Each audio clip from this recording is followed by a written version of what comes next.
Baiklah semuanya, pada hari ini kita akan belajar pengantar akustika ruangan bagian pertama bersama saya, Feivel William Audi Stevianto, NIM NU-nya 235435 untuk mata kuliah Fisika Bangunan TTT.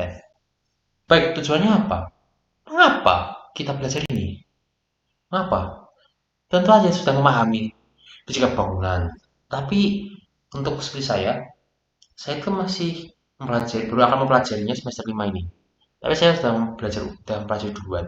Dan untuk menguji kemampuan saya dalam memahaminya, maka saya mempelajari dengan memaparkan materi ini sebagai satu cara untuk belajar dan supaya kalian para penonton juga ikut belajar dengan saya, yaitu untuk memahami ulang apa yang telah dipelajari dalam akustika ruangan dan memahami lagi apa yang sebenarnya menjadi dasar-dasarnya. Contoh ini, yang mana lebih tepatnya kita akan belajar apa saja.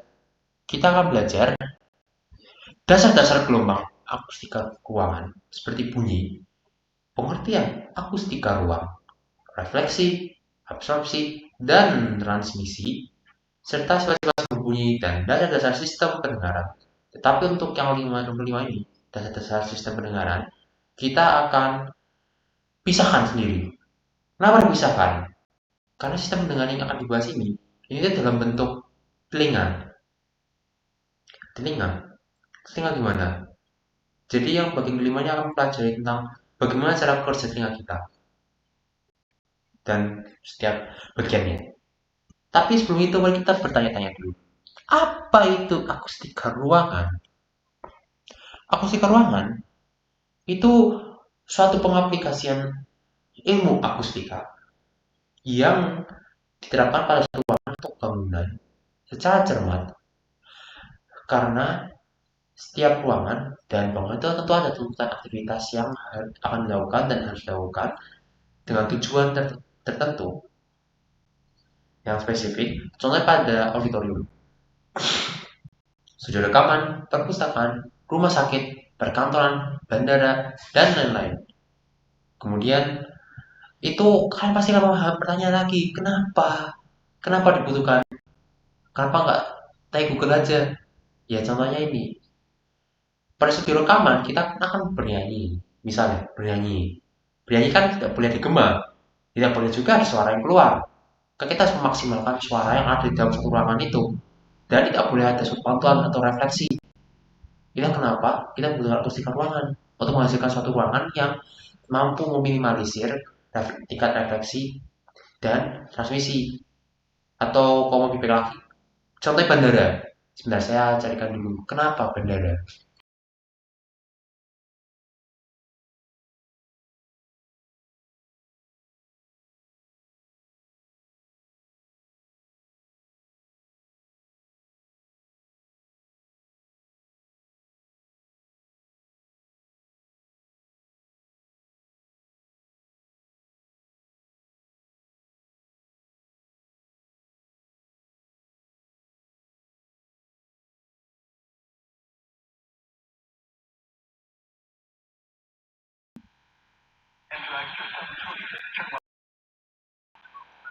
Sebenarnya di sini, kalau misalnya kita mendengar ya, ini kan pesawat ya.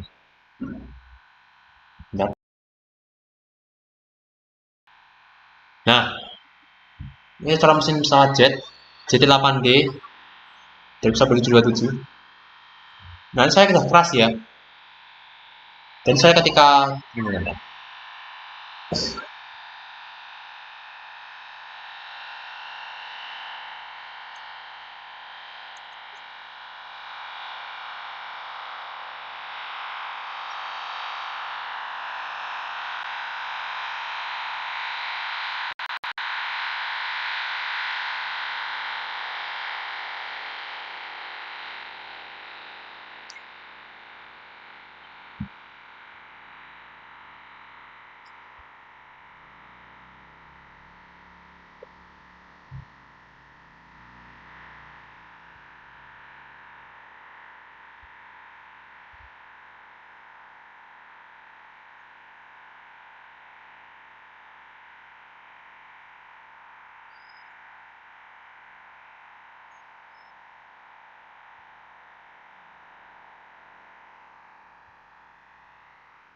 Mereka cukup. Itulah kenapa di bandara ini kita membutuhkan suara yang berasal dari luar, transmisi dari mesin jet pesawat yang benar-benar bisa dikurangi. Karena keras sekali suaranya dan dapat merusak pendengaran kita. Oleh karena pasti terminal bandara itu sudah didesain supaya mampu mengurangi tingkat transmisi dari mesin jet pesawat yang benar-benar dikurangi serta dan navigasi juga. Ya kenapa di bandara itu kita pasti akan melihat banyak kursi-kursinya itu kan ada ya rongganya, ada bawahnya itu ada lubangnya itu loh. Jadi ya tidak padat langsung gitu. Ya seperti lemari yang ada kayunya di semuanya, tapi ini ada lubang itu ada celahnya. Dan kenapa ada banyak karpet di bandara? Itu ya untuk mengurangi intensitas suara yang muncul karena mesin jet pesawat itu supaya tidak masuk dan merusaknya kita. Untuk dalam fenomena suara dalam ruangan, kita dapat mengetahui dari gambar ini ada sumber suara dan penerima suara. Titik suara D itu dipengaruhi oleh komponen suara langsung L dan pantul P. Suara pantul P itu tuh muncul karena adanya suatu pantulan dari sumber suara ke penerimanya. Contohnya ini, saya sedang berbicara, tetapi ada suara menggema sedikit ya di sini. Kalau ada yang mendengar ya, atau ini. Nah, itu tuh terjadi karena adanya pantulan bunyi dari saya ini, dari suara mulut saya ke tembok, dan dari tepukan tangan saya ke tembok, ke mic. Dan ada komponen suara langsung, yaitu suara saya sendiri langsung ke mic-nya ini. Dan terdengar oleh penonton dan mendengarnya yang sedang belajar bersama saya. Lalu untuk dasar-dasar dari gelombang akustik yaitu bunyi ya. Bunyi itu ada rapatan, ada sini ya, ada renggangan, rapatan, renggangan, rapatan, renggangan, rapatan, renggangan, rapatan. Telinga kita dan itu menghasilkan suatu gelombang sinusoidal.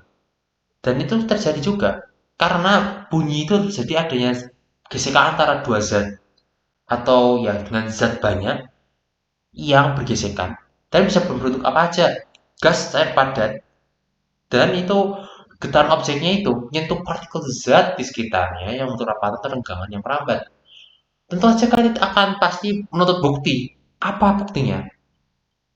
Buktinya itu dapat dibuktikan dari eksperimen yang paling sederhana.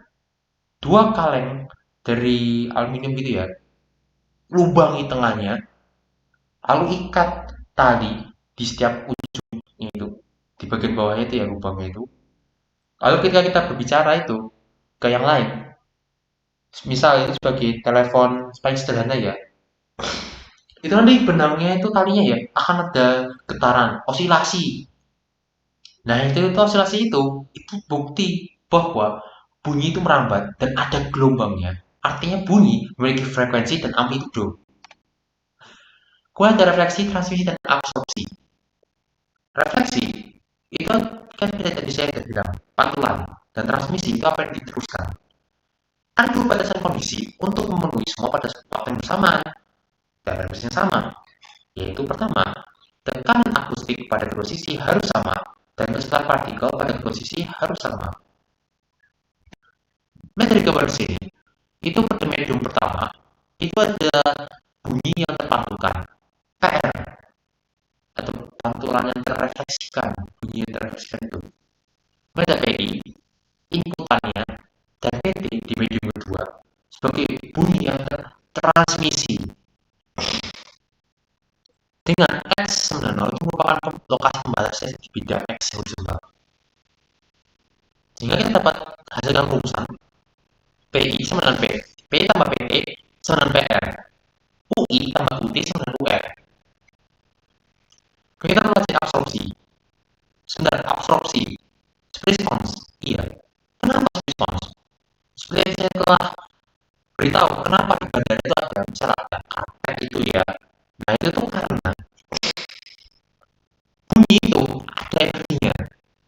Saya berbicara ini tidak ada absorpsinya sekali. Karena adanya itu lebih tinggi refleksinya daripada absorpsi. moga-moga nggak ada transmisi lewat pintu. Tapi untuk absorpsinya tidak ada karena terbentuk dari suara tontonan gema ini. Tapi kalau misal saya ada absorpsi, itu seperti ini. Tangan saya tangan di mulut, dan saya bilang halo. Itu hal tanpa tangan saya di mulut saya, dan ini tangan saya bilang halo dengan tangan saya di mulut saya. Hmm, ada perbedaan. Karena ketika saya berbicara, itu partikel udaranya itu kan bertabrakan dulu yang udara di dalam luar ya. Kemudian kena mulut saya yang menutup mulut saya, sehingga ada satu tegangan atau energi bumi yang yang menghalang buminya itu keluar, sehingga nilai transmisi energinya itu lebih transmisi buminya itu lebih berkurang, lebih kecil, dan semakin tidak terdengar. Itu kenapa di bandara tentunya tidak karpet atau di atap itu mungkin ada bentuk khususnya itu ya, seperti duri gitu dan itu untuk mengurangi transmisi bunyi mesin jet dari pesawat-pesawat luar, atau kalau kita terjadi suara pesawat tadi itu ya yang sangat keras. Kemudian tingkat penyerapan setiap objek itu pasti memiliki suatu koefisien absorpsi yang berubah sesuai dengan frekuensi bunyi yang datang. Koefisien absorpsi itu menunjukkan jumlah dari keseluruhan energi yang datang dan mampu diserap oleh materialnya. Selain itu, koefisien absorpsi itu dinotasikan dengan alfa. Itu perbandingan energi yang diserap oleh material EA dengan energi saat belum naik material EI. Jadi itu di situ tadi ada EA dan EI. Ini tadi di mesin pertama. Atau nih misalnya alfa sama EA bagi EI. Dan maksimum nilai koefisien itu satu. Jika satu menyerap sempurna, nol menukar sempurna. Kalau di kamar saya ini saya sedang merekam ini di kamar saya. Ada kasur, ada jendela, ada kayu di lemari, ada meja, ada laptop, dan tembok kursi. Itu seharusnya itu karena ada pantulan ya, berarti itu nilai koefisien harusnya 0, berapa nih kalau di sini? Hmm, biasanya 0,2 atau 0,3 lah, atau 0, di atas sini ya. Kemudian scattering. Kenapa scattering? Scattering itu jika permukaan tidak rata, tentunya saja kan kita mengetahui dari ilmu misalnya cahaya gitu ya, ada suatu interferensi itu bisa konstruktif dan destruktif. Tapi scattering sendiri itu tuh destruktif. Kenapa destruktif? Jika permukaan tidak rata, jauh lebih kecil dibandingkan dengan gelombang, maka efek scattering atau difusi tidak akan berlaku. Tetapi jika jauh lebih besar, maka ada difusi. Contoh ini untuk aplikasinya, semua pasti mengetahui mikrofonnya di pegang tangan kan, handheld microphone. Itu kan dikalibrasi di ruang anekoik. Di ruang anekoik sendiri itu contoh dari penggunaan scattering dan ilmu material seperti busa, foam, atau spons itu. Karena pembentukan turunan yang benar-benar mampu menganulir draw noise itu untuk mengkalibrasi suara, kalibrasi sensitivitas mikrofon dan menangkap suara. Dan scattering sendiri itu juga digunakan sih sebenarnya di beberapa tempat tempat umum yang membutuhkan pengurangan suara si bandara, atau terkadang di beberapa perusahaan atau di beberapa misalnya tempat ibadah gitu yang memerlukan banyak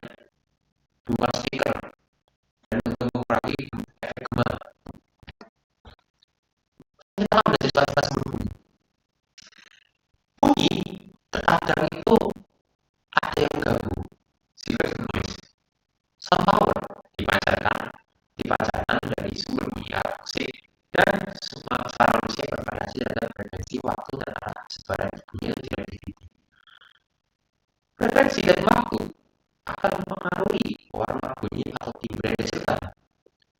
Lalu pula dari sound recognition atau directivity pattern ini menjadi penting ketika transmisi masif di instrumen musik atau suara musik di dalam virtual. Dan ketika kita akan melihat dari sisi misalnya dari apa namanya itu suatu tempat ya kayak betul orkestra gitu ya kan saya juga nontonnya di seri itu ya nonton opera gitu. Nah itu tadi menampung musik buahnya tadi sebagai akibat adanya perspektif dari sumbernya disebut seed effect yang mengakibatkan hati masih bunyi sehingga mencapai ke disebut configuration ya lebih dari itu. Terjadi pada bunyi yang datang pada arah 30 sebagai suatu derajat atas Y dan X dengan komponen frekuensi dari 75 Hz hingga 300 Hz dapat hilang tergantung dari pengaturan kursi. Dan itu pun juga dapat di remediasi dengan audisinya karyanya itu harus berbentuk show atau ada semacam kelandaian dan menambahkan celah di bawah kursi serta mengubah nilai interpretasi dari material kursi. Dan terima kasih yaitu untuk bagian dari pengantar kita pastikan uang yang dua. Berikutnya kita akan mempelajari yang bagian 2B yaitu pendengaran manusia. Di dari sini saya belajar. Nah ini belajar sistem pendengaran tapi itu pada bagian pendengaran manusia itu kita dan semoga jika ada yang salah mohon benarkan dan ketik di komentar jika salah mohon tambahkan aja di komentar juga kalau ini bermanfaat silahkan beri like dan subscribe